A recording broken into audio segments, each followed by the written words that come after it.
मित्रों, इस समय भगवान इंद्र की बड़ी कृपा है, यानी बरसात हो रही है और मैं आपके सामने उसी में ये रिकॉर्डिंग कर रहा हूँ।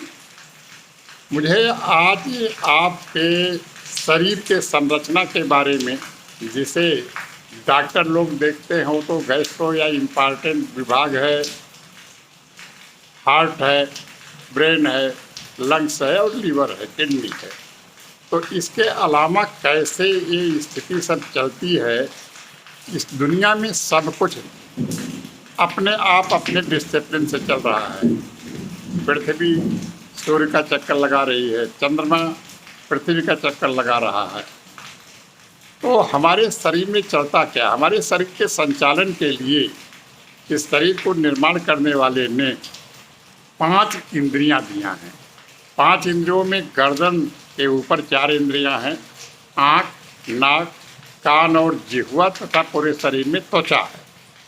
जिह्वा एक ऐसी इंद्रिय है कि इसके 2 काम है, भोजन करना और वाणी से बोलना।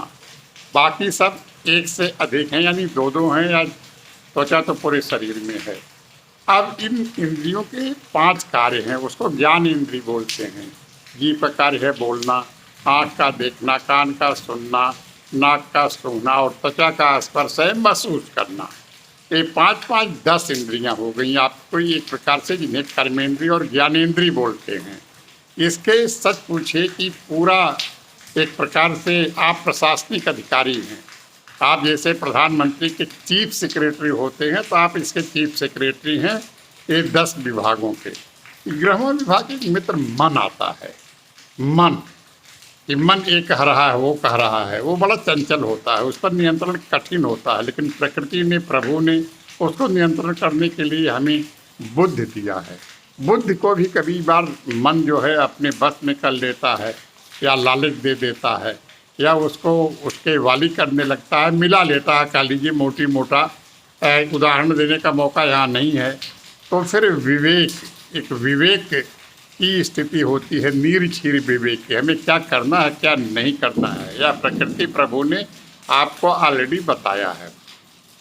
और विवेक से ऊपर जो कुछ है वो आप में, उसको प्राण का दर्जा दिया गया है, उसको आत्मा का भी दर्जा दिया गया है। अब ये प्राण या आत्मा आपके 3 मार्ग से, या तो श्वास के, या तो ब्रेन से, या हार्ट से इस जीवन लीला को ख़त्म कर सकता है।